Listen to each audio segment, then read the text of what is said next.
My sister rolled her eyes and said, "No wonder you're single, no woman would ever put up with you." My stepmom laughed, so I fired back, "Must be nice living rent-free, oh wait, not anymore. You're out of my apartment tomorrow." I still remember the gut-wrenching moment I realized my own family, my father, my manipulative stepmom, and my freeloading sister were perfectly fine with casting me out, all because I dared to stand up for myself. They called me selfish, cruel, and even disowned me, but what they didn't understand was that their betrayal was the spark I needed to finally reclaim my life. My name's Thomas, I'm 29, and for as long as I can remember, I've been the responsible one in my family. You know, that person everyone calls when their car breaks down, or rent is due, or they need a last-minute dog sitter. Yeah, that's me. For years, I didn't really mind being the family's go-to guy, but honestly, that was before everything went completely off the rails. A couple of years ago, I finally landed a solid IT job, saved like crazy, and managed to buy a small apartment. It's nothing fancy, but it's mine. Around that time, my younger sister, Mia, who's 26, was in between places after a bad breakup. So, I offered her my couch for a couple of months, just until she got back on her feet. That was over a year ago. At first, it was fine. We got along, and I even liked the company. But slowly, subtly, everything started to shift. Mia got comfortable. Too comfortable. She stopped looking for her own place. My living room became her personal closet, covered in her clothes. She didn't pay a dime in rent. She never cleaned up after herself, and my quiet apartment? It became her personal hangout for her friends. And what made it worse, so much worse, was my stepmom, Karen. Yes, her name is actually Karen, actively encouraged it. She'd constantly tell Mia that she deserved to stay as long as she wanted because, apparently, I had more than I needed. That's been Karen's go-to line my whole life. If I worked hard and bought something nice, I was rubbing it in. If I dared to say no to helping out, I was selfish. It was utterly exhausting. The other night, after a brutally long day at work, I just finished cleaning the kitchen after cooking dinner for Mia and Karen at my place. I finally sat down to eat when Mia, out of nowhere, made this snide comment about how I never bring anyone over and how incredibly quiet my life must be. I tried to laugh it off, just deflect, but then she looked me dead in the eye and said, "No wonder you're single. No woman would put up with you." Karen burst out laughing, giggling so hard she nearly spilled her wine. "She's not wrong," she added, still chortling. Something inside me just snapped. I'd been swallowing little jabs like that for months, comments about my job, my weight, my social life. But this one hit different. My face felt hot, burning, but instead of yelling, I just smiled. Calmly. Too calmly. "Mia," I said, setting down my fork. My voice was eerily level. "Must be nice living rent-free." I let the silence hang, heavy and thick. "Oh wait. Not anymore. You're out of my apartment by tomorrow." They both just stared at me, absolutely dumbfounded, like I'd slapped them. Mia blinked a few times, then burst into laughter, thinking I was completely joking.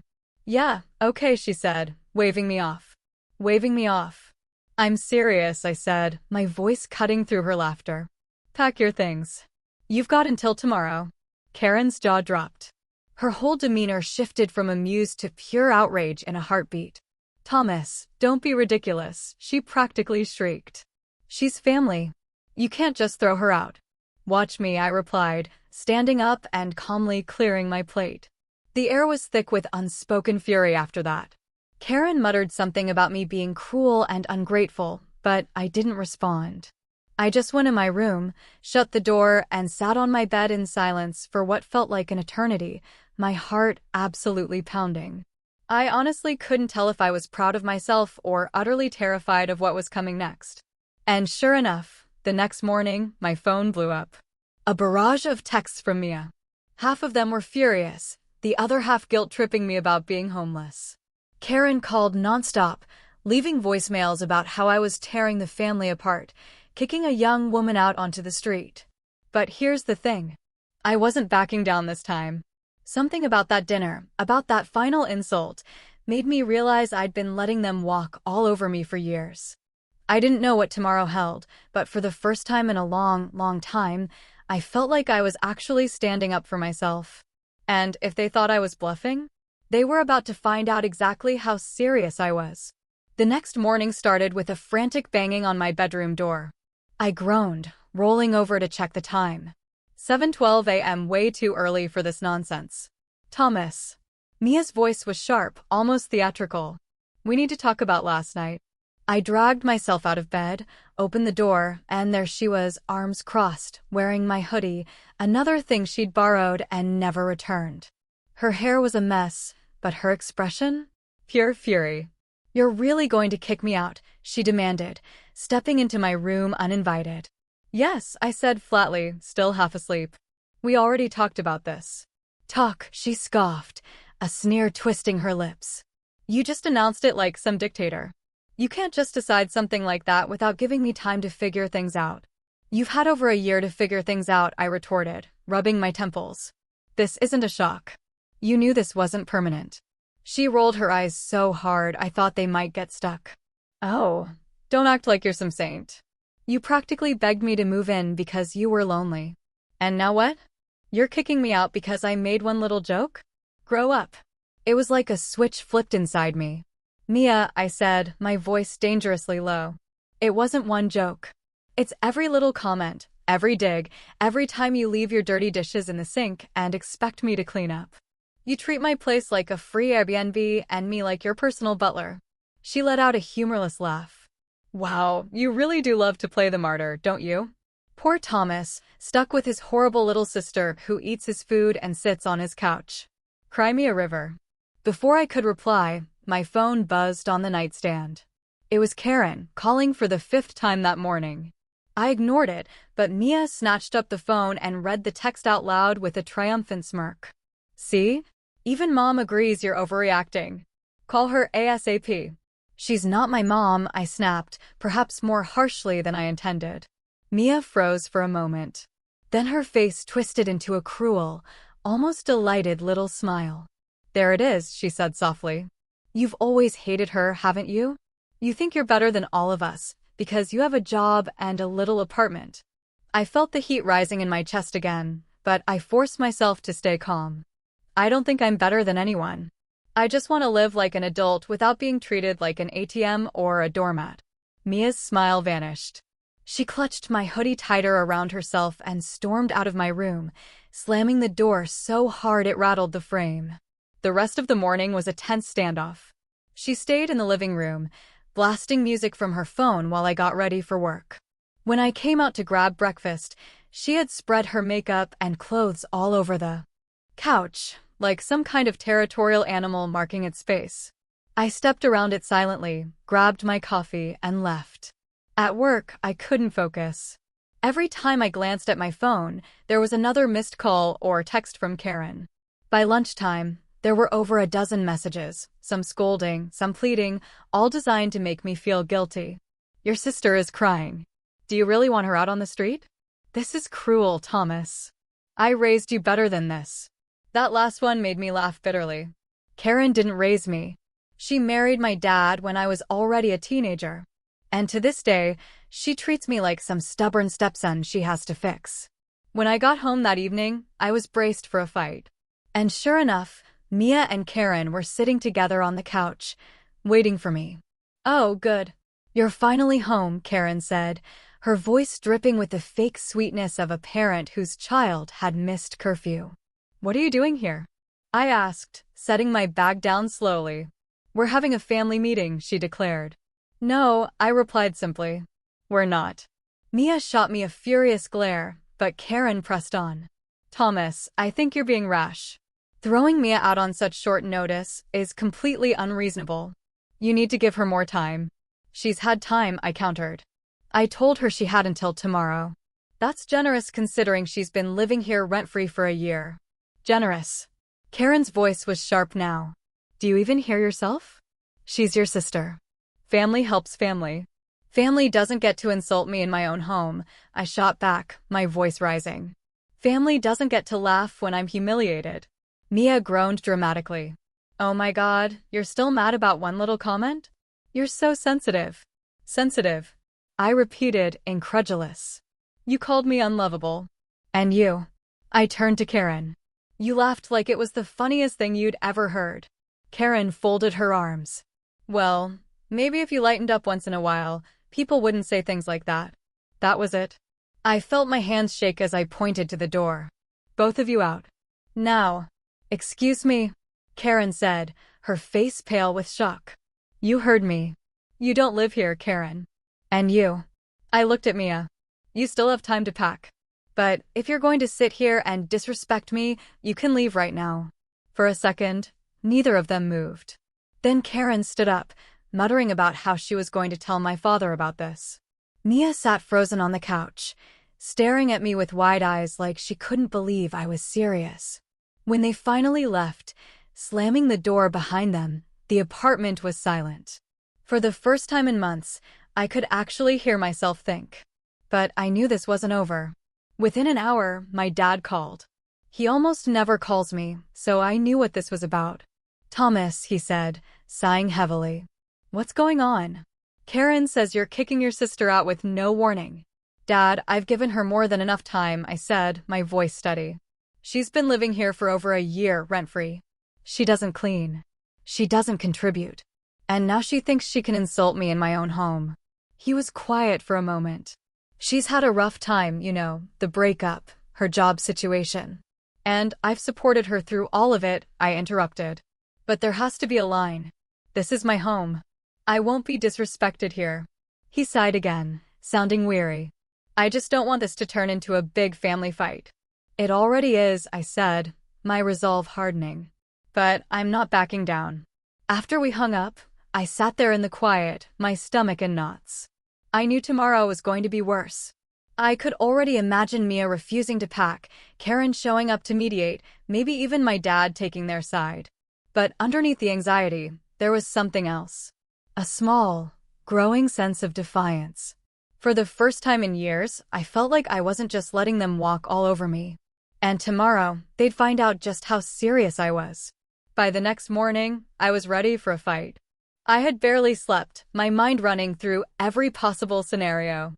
Would Mia have her bags packed? Would she stage a dramatic sit-in and refuse to leave? Would Karen show up again, this time with my dad in tow, ready to lecture me about family duty? I took a deep breath, made myself a cup of coffee, and prepared for whatever chaos the day was about to bring. At first, the apartment was quiet. Too quiet. No music blasting from the living room. No sound of Mia moving around. For a brief, naive moment, I thought maybe she had actually taken me seriously. Maybe she'd started packing and would be gone before noon. I was wrong. When I stepped into the living room, I stopped dead in my tracks. The couch, the coffee table, the TV stand, all my furniture was gone. Completely gone. The apartment looked like it had been looted overnight. I stood there in stunned silence, my coffee cup halfway to my mouth. I thought maybe I was hallucinating from lack of sleep, but no. There was a folded piece of paper on the floor where the coffee table used to be. I picked it up. It was a note in Mia's handwriting. If you're going to throw me out, I'm taking what's mine. Consider this payback for all the times you made me feel like a burden. I was so shocked I almost laughed. She didn't own any of that furniture. I bought everything with my own money when I moved in. The couch was a pain to get up the stairs. The TV stand took me 2 hours to assemble. And now it was all gone. I called her immediately, my hands shaking. She didn't answer. So I called again and again. By the 5th call, she finally picked up. What? She said flatly. Mia, where's my furniture? I asked, struggling to keep my voice calm. Oh, relax, she said breezily. It's safe. I just moved it to storage. You what? You heard me. You want me gone so badly? Fine, but I'm not leaving you with all the nice stuff while I have nothing. That couch was basically mine anyway. I sat on it way more than you. I was speechless for a moment. That's not how ownership works, Mia. You can't just steal my stuff because you feel entitled to it. Steal? She actually laughed. Wow, you really do see me as some kind of criminal. You know what, Thomas? Maybe this is for the best. At least now I have something to start over with when I find my own place. Mia, bring it back. Now. No, she said simply, and hung up. I just stood there, staring at the dead phone in my hand. My heart was pounding so hard I could feel it in my throat. By noon, Karen showed up. I could hear her heels clicking down the hallway before she even knocked. She didn't wait for me to invite her in. She just opened the door and walked inside like she owned the place. "I cannot believe you called Mia screaming this morning," she said, her voice dripping with accusation. "She took my furniture," I said, pointing to the empty living room. "Look around. She stripped my apartment." "She didn't strip it," Karen said dismissively. "She took a few things she helped pick out. And honestly, Thomas, you've been so ungrateful about everything she's done for you. Maybe you deserve to lose a few things." Ungrateful? I could hardly believe my ears. She's been living here rent-free for a year. I've fed her. I've paid all the bills. And this is how she thanks me. Karen just shrugged. "You're the one who kicked her out with no notice. She's just protecting herself." I wanted to scream.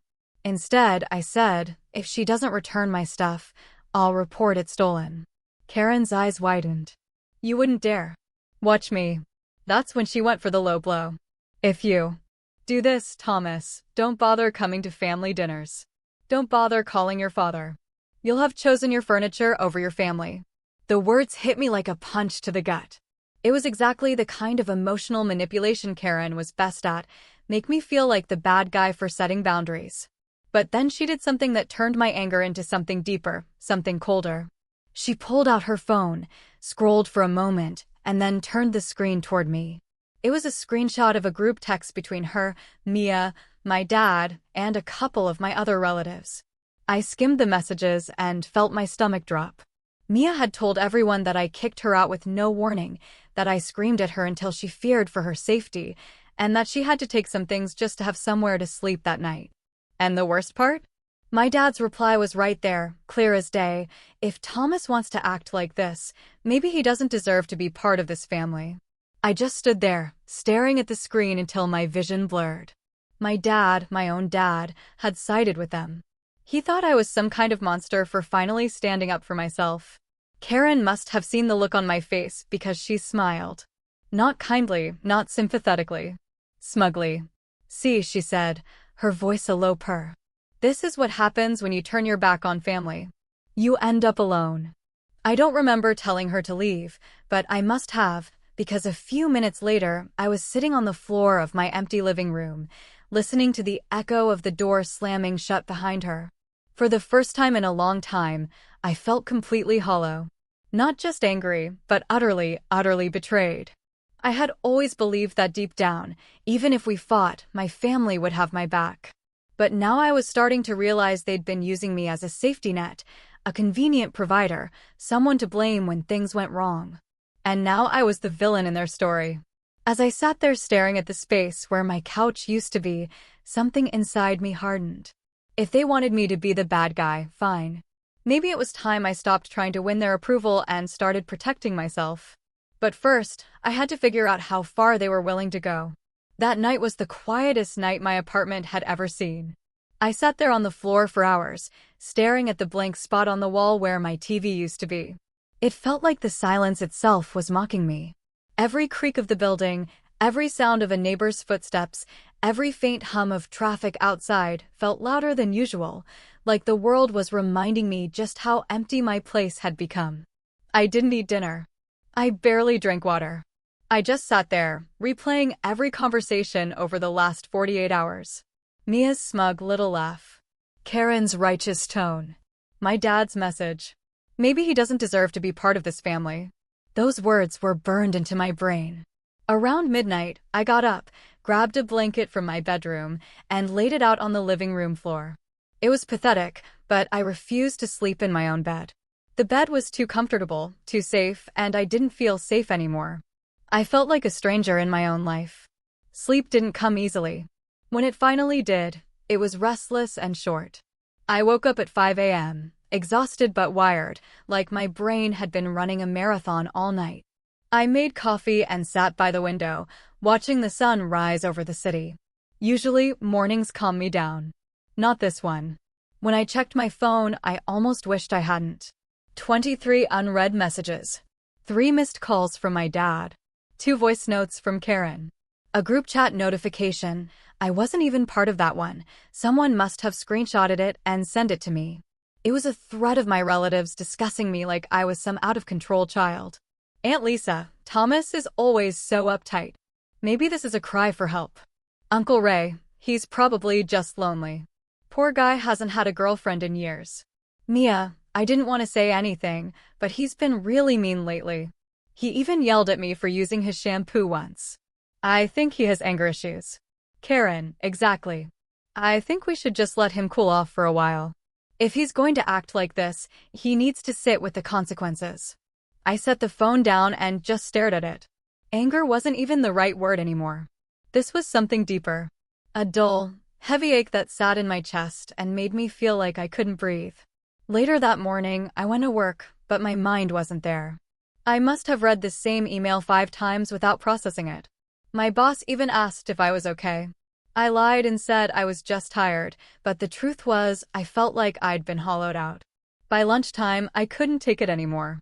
I left early, telling my boss I needed a mental health day, and just started walking. No destination in mind. I walked through the park, past the coffee shop where Mia and I used to sit when things between us were still good, past the store where I'd bought the couch she'd stolen. Everything I saw reminded me of something they'd taken from me, either literally or emotionally. Eventually, I found myself at the edge of the river, sitting on a bench, watching the water move. It was cold and gray outside, but the fresh air helped clear my head. I just sat there, breathing until my hands stopped shaking. That's when I started to think, not just about what had happened, but about what it meant. For years, I'd been the guy who said yes to everything. Need money? Sure. Need a ride? Of course. Need a place to stay? No problem. And every time I told myself I was doing the right thing because family helps family. But it was never a two-way street. When I needed someone, when I needed support, where were they? Not once had Mia thanked me for letting her stay. Not once had Karen asked how I was doing or if I needed anything. My dad hadn't called me just to talk in months. He only ever called when something needed to be handled. I realized, sitting there on that bench, that the person I'd been breaking my back to please all these years, my family, didn't actually respect me. That realization hurt more than anything Mia had said, more than anything Karen had laughed about. But underneath the hurt, there was something else. Clarity.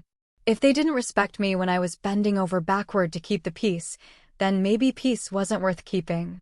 When I got back to my apartment, the emptiness didn't bother me as much.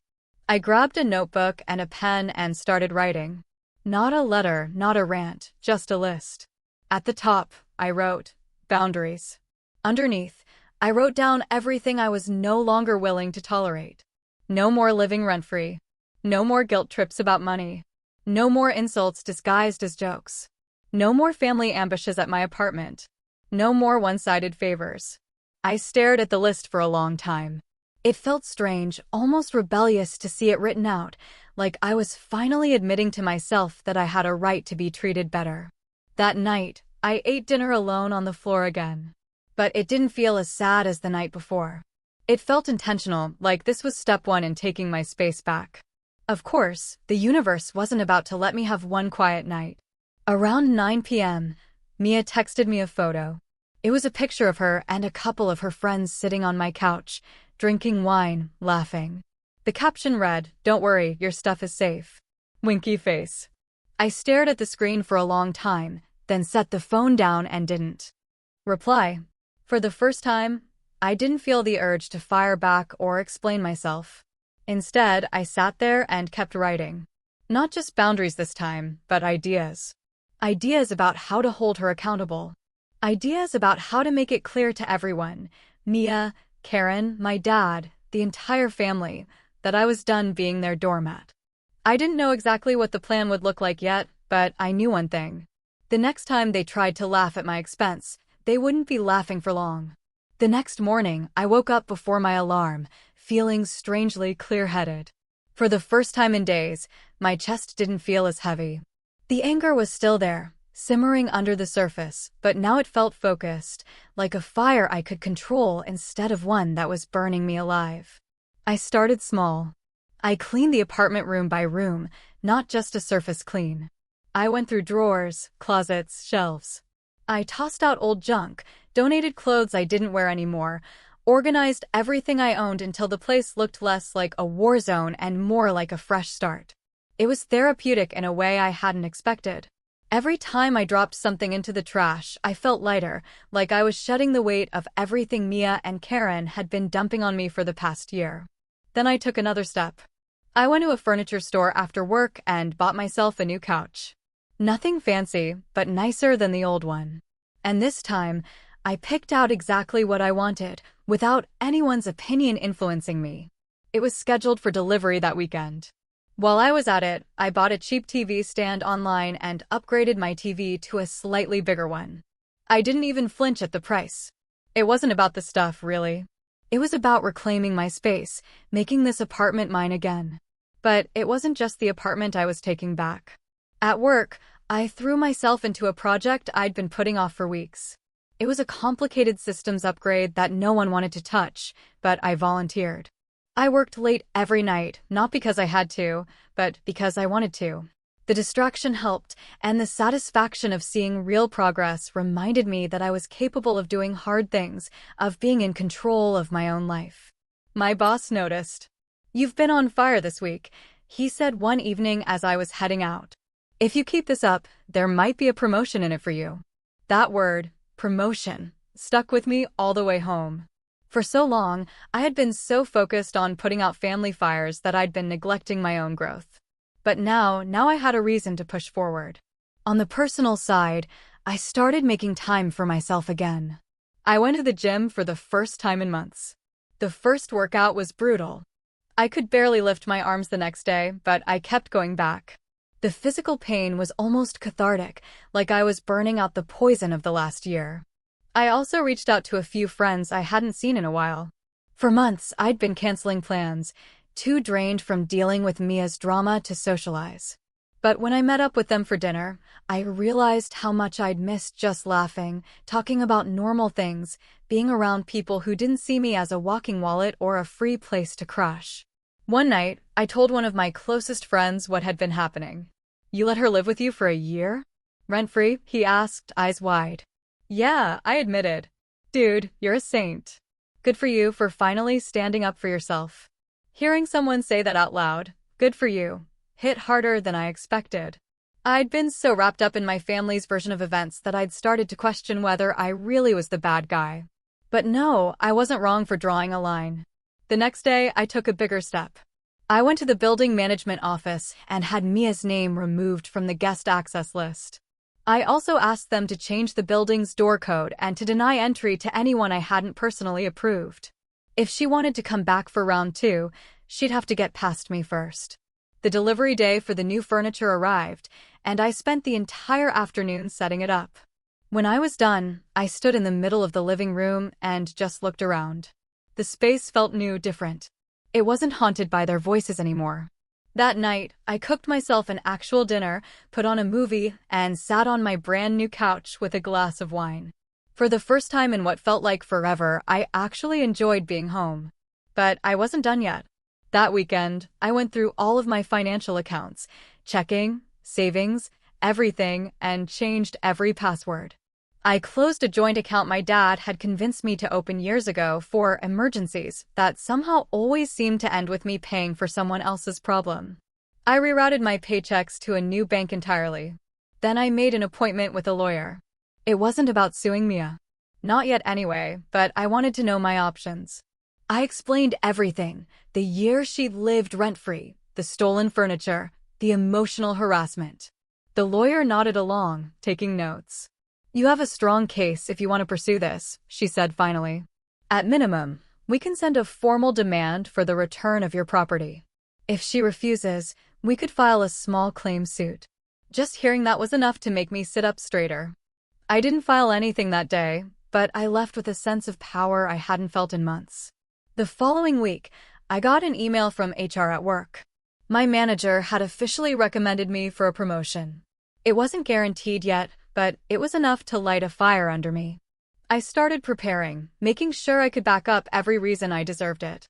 By the time Friday rolled around, I felt like a different person. My apartment was whole again. My routines were back. I had a plan, but Mia and Karen weren't done. On Friday night, just as I was finishing dinner, there was a knock at the door. When I opened it, Mia was standing there with Karen right behind her. Mia looked smug. Karen looked determined. "Thomas," Karen said sweetly. "We need to talk." I didn't say a word. I just stood there in the doorway, blocking their view of the shiny new living room behind me.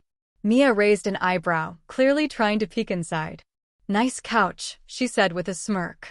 "Thanks," I said evenly. Karen folded her arms. "We're here to discuss a compromise. You've made your point, but this has gone on long enough. It's time for everyone to move forward." I almost laughed. Move forward? After they humiliated me, stole from me, and turned half the family against me? I didn't answer. I just stepped aside and gestured for them to come in. Not because I was ready to give in, but because I was ready to let them dig their own graves a little deeper. As they walked inside, I felt it, that calm, steady fire in my chest. This time, I wasn't the Thomas they thought they could push around. Mia and Karen settled onto my brand new couch like they owned it, which made my jaw clench, but I stayed calm. I sat across from them, deliberately, choosing my dining chair instead of joining them in the living room. This was my space now, my rules, and I wasn't about to make them comfortable. Karen crossed her legs and gave me what she probably thought was a warm, motherly smile, but it came off more like a smirk. "Thomas, we've all had time to cool down. I think we can agree that things got out of hand." "Things got out of hand when my furniture went missing," I said flatly. Mia rolled her eyes. "Oh my God, are we still on that?" "I told you it's in storage. You can have it back when you stop acting like a jerk." My fingers tightened on the chair arms, but I kept my voice level. "Mia, you stole from me. That's not a joke. That's not a prank. That's a crime." Karen immediately jumped in. "Let's not be dramatic." She was hurt. She acted out. "Family forgives family. Forgiveness comes after accountability," I said, my gaze unwavering. "You two came here to talk, so talk. What do you want?" Karen gave Mia a little nudge like she was encouraging her to speak. Mia sighed theatrically. "Fine. I want to come back. At least for a few months. Just until I get on my feet." I almost laughed. "You mean come back here to live?" "Yes," she said as if it was the most obvious thing in the world. "You've got plenty of space, and I'll be better this time. I swear I'll even pay rent." That caught me off guard for a moment, but then I remembered who I was talking to. Mia had promised to look for her own place a dozen times and never followed through. "No," I said simply. Her face twisted like I just insulted her. "Why not?" "I'm your sister." "Exactly," I said. "And you've burned that bridge. You don't get to insult me, steal from me, turn the whole family against me, and then come waltzing back like nothing happened." Karen leaned forward, her tone sharpening. "Thomas, this is your chance to fix things. Your father is very upset about how you've handled this." "My father can call me himself if he has something to say," I shot back. For a moment, there was silence. Then Mia smirked. "You know, Dad's already talking about changing some of his accounts. Says, if you won't act like part of the family, maybe you shouldn't be on them anymore." Oh, there it was. The real reason for this little visit. They wanted me to cave so I wouldn't lose whatever scraps of financial connection I still had to the family. "Good," I said calmly. "He should take me off. I already removed myself from everything I had control over." The smirk slid right off Mia's face. Karen frowned. "You what?" "I moved my money," I said. "Closed the joint account, changed every password. From now on, anything I earn stays with me." Mia let out a low whistle. "Wow, you really are cutting yourself off." "I'm protecting myself," I said. Karen stood, clearly done with this conversation. "Fine, but don't expect us to come running when you finally realize how much you need your family." "Don't expect me to come running when you finally realize how much you needed me," I replied. They left without another word, slamming the door behind them. The apartment was quiet again, but this time it didn't feel heavy. It felt like progress. That night, I went back to my notebook and added a new section titled Plan. I listed every option I had for holding Mia accountable. Formal demand letter for the return of my property, small claims court filing, replacing locks, and notifying building security. A group text message to set the record straight with the rest of the family. But I also started thinking bigger. Mia had spent the past year turning me into the villain in everyone's eyes. What if I let them see the full picture on my terms? I started collecting everything. Screenshots of texts where Mia admitted to taking the furniture, bank statements showing a year of rent and utilities I'd paid alone, even old messages where she promised to move out soon. The next week at work, my boss officially confirmed the promotion. I was now a project lead with a significant raise and more decision-making power. When I walked out of that meeting, it felt like the universe was giving me a green light. With the raise, I could afford a lawyer's retainer without even blinking. I called the lawyer I'd met with and asked her to draft the demand letter. Within 2 days, I had a professionally worded notice ready to be sent to Mia, giving her a short window to return my furniture or face legal action. But I wasn't done. I knew Mia well enough to know she'd run straight to Karen and my dad, spinning the story into something dramatic. So I decided to get ahead of it. I composed a calm, measured message and sent it to the family group chat. Hi everyone, I know there's been a lot of talk about what happened with Mia. Here are the facts. She lived with me rent-free for over a year, refused to move out, insulted me in my own home, and then stole my furniture when I asked her to leave. I have all of this documented. I've given her a chance to return what she took.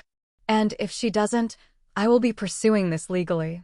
This isn't about being cruel. It's about being respected. I hope you all understand. I didn't check the replies right away. Instead, I turned my phone off and went to the gym, letting the weight of the barbells soak up my frustration. When I finally turned my phone back on, the chat was chaos. Half the family was shocked, some were defensive, and a few quietly messaged me on the side to say they'd had similar experiences with Mia or Karen. That last part surprised me. For years, I thought I was the only one who felt singled out, but apparently I wasn't. It hit me then. I wasn't powerless. I wasn't alone. And I had more people on my side than I'd realized. That night, I slept like a rock for the first time in weeks. But just as things seemed to be settling, Mia sent me a single text the next morning that made me sit up straight. If you think you're going to humiliate me in front of the whole family, you're wrong. I'm not giving your stuff back, and I'm not afraid of your lawyer. I stared at the screen for a long time. She still thought this was a game. But if Mia wanted to turn this into a battle, she had no idea how ready I was to fight back, smart, calm, and completely in control this time. I took a deep breath before replying to Mia's text. No threats, no anger, just a calm message. That's your choice. The letter will arrive this week. And then I followed through. The lawyer sent the demand letter by certified mail, which meant Mia had to physically sign for it.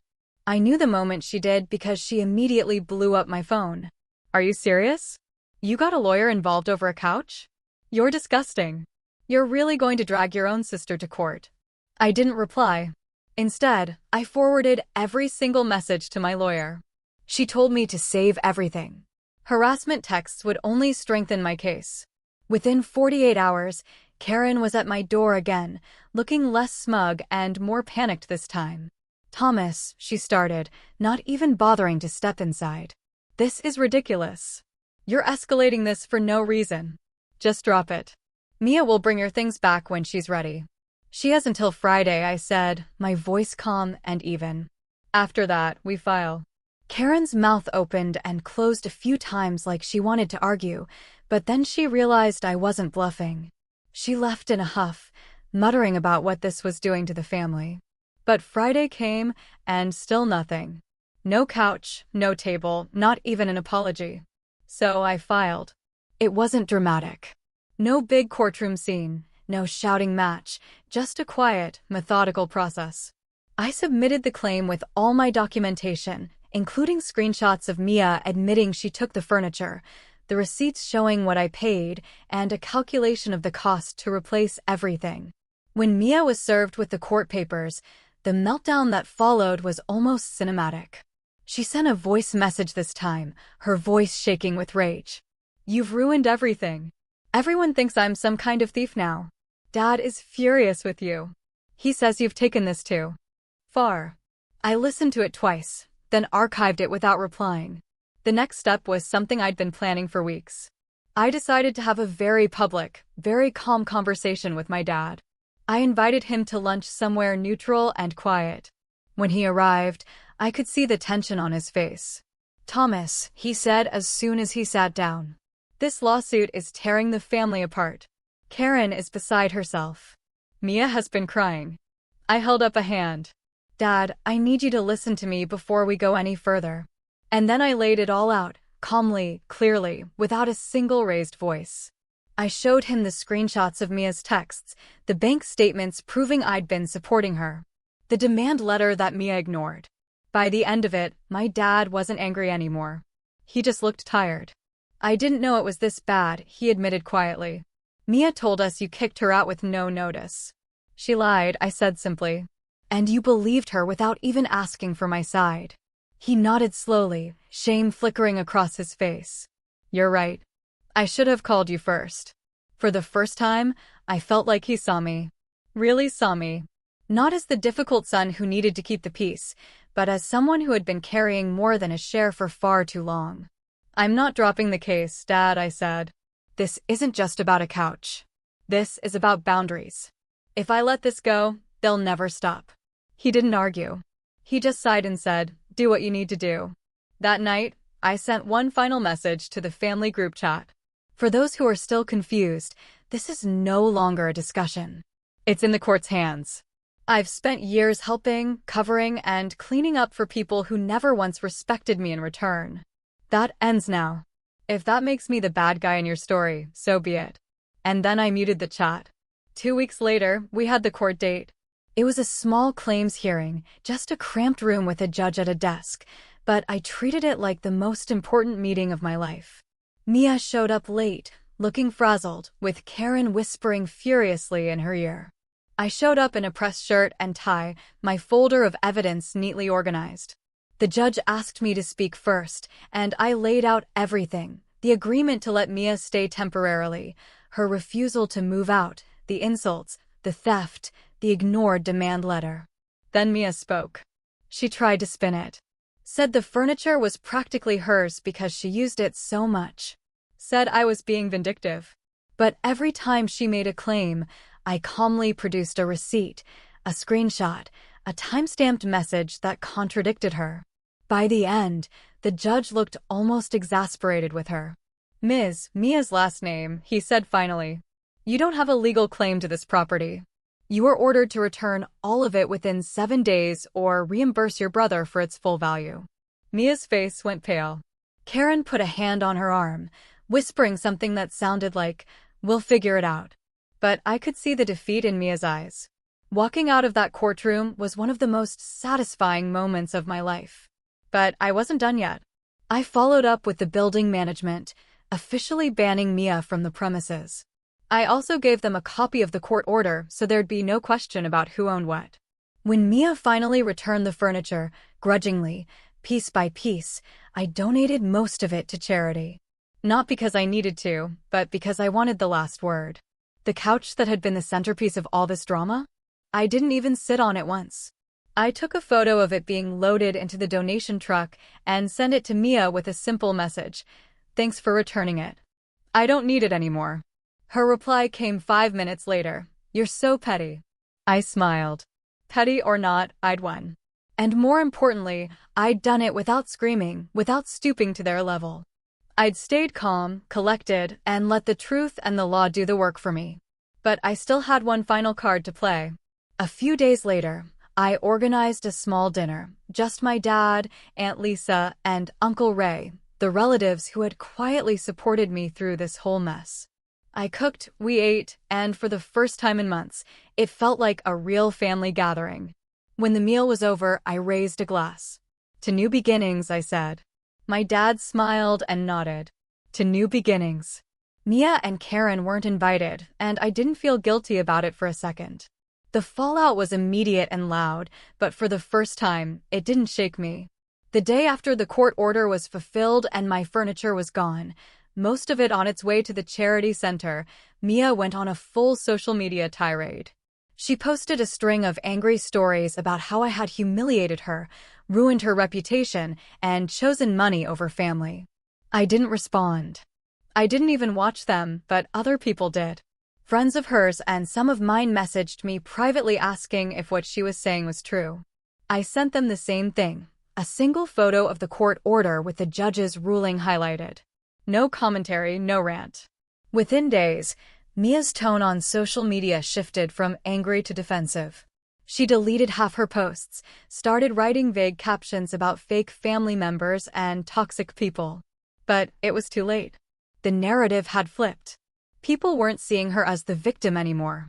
They were seeing her as the sibling who mooched off her brother for a year, then stole his things and lost in court. Even my dad noticed the shift. He called me one evening, sounding unusually soft. "Mia came by today," he said.